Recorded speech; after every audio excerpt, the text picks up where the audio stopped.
Oke baik, di sini saya akan melanjutkan visi buku bab 3 dengan judul Geohistory dalam Perkembangan. Memuat pembahasan yang cukup mendalam tentang konsep, perkembangan, serta penerapan geografi sejarah atau geohistory.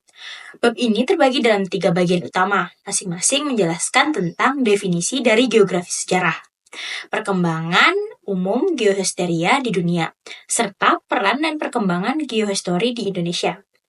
Setiap bagian menghadirkan berbagai perspektif yang memperkaya pemahaman tentang bagaimana geografi sejarah berkembang dan terapan dalam konteks akademis maupun studi historis. Bagian pertama dari bab 3 ini dimulai dengan pengertian mengenai geografi sejarah atau yang juga dikenal sebagai geohistory. Pengertian tersebut diambil dari situs Wikipedia dan mengutip dari referensi Spanyol, Geografia Historica, yang mendefinisikan geografi sejarah sebagai ilmu yang mempelajari tentang manusia, kondisi fisik, fiksi, dan fakta geografis di masa lampau. Ilmu ini mencangkup berbagai topik termasuk perubahan wilayah dan tempat berdasarkan waktu, serta interaksi manusia dengan lingkungan yang menciptakan kebudayaan alam. Studi geografi sejarah mencangkup bagaimana kebudayaan manusia muncul, berkembang, dan bagaimana interaksi antara manusia dan lingkungannya, membentuk adanya budaya serta sejarah suatu tempat. Secara khusus, geografi sejarah tidak fokus pada keadaan geografi masa kini, tetapi lebih kepada kondisi geografis yang mendukung peristiwa-peristiwa historis di masa lalu. Ini mencakup kajian tentang bagaimana faktor-faktor geografi seperti lanskap iklim dan sumber daya alam dan berkontribusi pada peristiwa penting dalam sejarah. Geografi sendiri adalah ilmu yang luas dan memiliki banyak cabang, karena mempelajari segala sesuatu yang ada di dalam, di atas, dan sekitar bumi. Untuk mempermudah pemahaman, geografi dibagi menjadi 3 cabang. Pertama yaitu 1. Geografi regional, yaitu cabang geografi yang fokus pada kewilayahan dengan dasar luas atau sempitnya wilayah yang dipelajari. Studi ini mencangkup wilayah dari skala terbesar hingga terkecil dengan fokus pada aspek fisik. Dan yang kedua, geografi fisik. Cabang ini mempelajari unsur-unsur alam seperti geomorfologi bentuk muka bumi, klimatologi iklim, biografi kehidupan di bumi, oseanografi lautan, dan banyak lainnya. Setiap subcabang ini membantu dalam memahami elemen-elemen fisik yang membentuk bumi dan pengaruhnya terhadap kehidupan manusia di masa lampau. Dan yang ketiga ada geografi manusia. Cabang ini mempelajari interaksi manusia dengan lingkungan baik fisik maupun biologis. Ini termasuk adaptasi manusia terhadap kondisi lingkungan yang ada di sekitarnya yang kemudian berdampak pada perkembangan budaya dan peradaban di wilayah. Perkembangan umum geohistory. Bagian ini mengulas perkembangan geohistory di dunia, terutama di Inggris, Belanda, dan Jerman. Di Inggris, istilah geografi sejarah dikenal dengan nama historical geography yang diartikan sebagai kajian geografis mengenai suatu periode di masa lampau. Historical geography mempelajari geografi masa lalu atau secara sederhana dapat disebut sebagai geografi masa lampau. Di Inggris, para geograf yang mempelajari masa lampau tidak membedakan secara tegas antara masa sejarah dan masa prasejarah. Keduanya dianggap sebagai bagian dari masa lampau yang kondisinya berbeda dengan masa kini. Hal ini menunjukkan bahwa fokus utama dalam geografi sejarah di Inggris adalah memahami perubahan geografis yang terjadi seiring waktu dan bagaimana kondisi masa lalu berbeda dengan kondisi saat ini.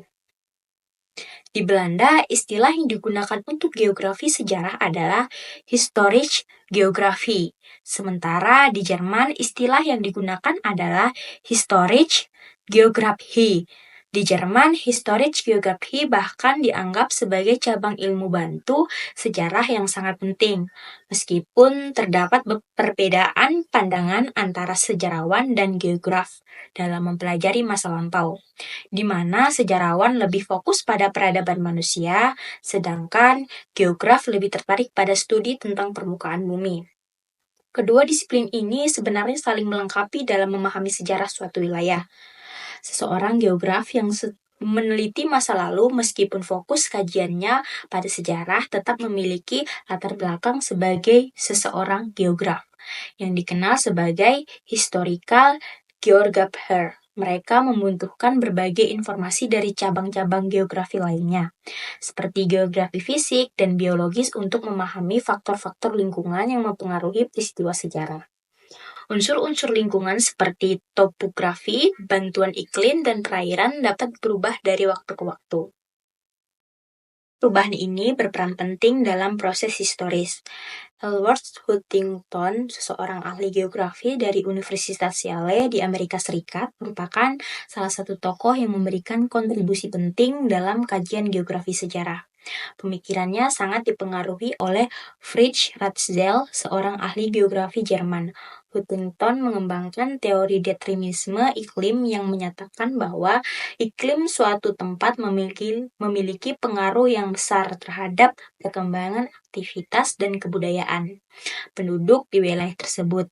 Dalam bukunya yang terkenal Civilization and Climate 1915, Huntington berpendapat bahwa daerah dengan iklim sedang cenderung mendorong kemajuan budaya dan ekonomi yang lebih pesat.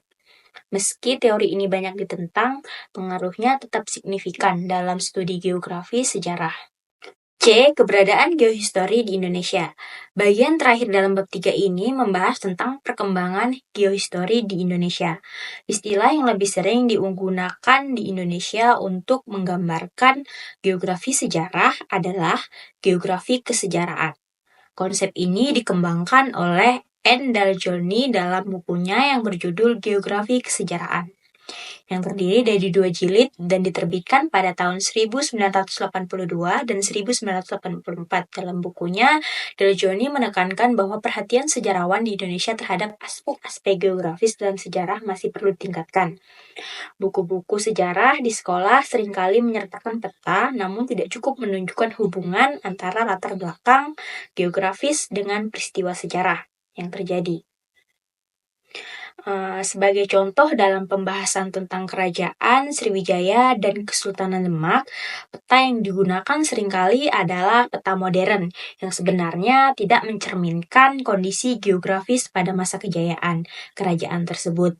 Hal ini dianggap kurang tepat karena tidak sesuai dengan realitas geografis di masa lalu. Sejarawan nasional Indonesia seperti Ermoh Ali berusaha keras memperbaiki cara penulisan sejarah agar sesuai dengan kondisi geografi pada zamannya. Dalam karya-karyanya, ia menyoroti fenomena-fenomena geografis seperti letusan gunung berapi, pergeseran pantai, dan perubahan aliran sungai sebagai bagian penting dalam memahami latar belakang peristiwa sejarah. Pada tahun 1960-an, Suebantarjo juga mengusulkan agar geohistori dimasukkan ke dalam kurikulum pendidikan guru sejarah di Indonesia. Ia berharap bahwa dengan memadukan geografi dan sejarah dapat ditemukan hukum-hukum baru dalam sejarah manusia yang lebih akurat dan ilmiah. Meskipun gagasan Suebantarjo tentang peran penting geografi dalam sejarah kurang mendapat tanggapan positif dari kalangan sejarawan lainnya, terutama karena dianggap terlalu darwinistik, gagasan ini tetap memberikan kontribusi penting dalam pengembangan geografi kesejarahan di Indonesia. Sejarawan lainnya seperti Muhyamin juga dikenal menggunakan pendekatan geografi sejarah dalam menganalisis peradaban Majapahit di delta Sungai Berantas, menekankan pentingnya faktor geografis dalam munculnya peradaban besar di wilayah tersebut.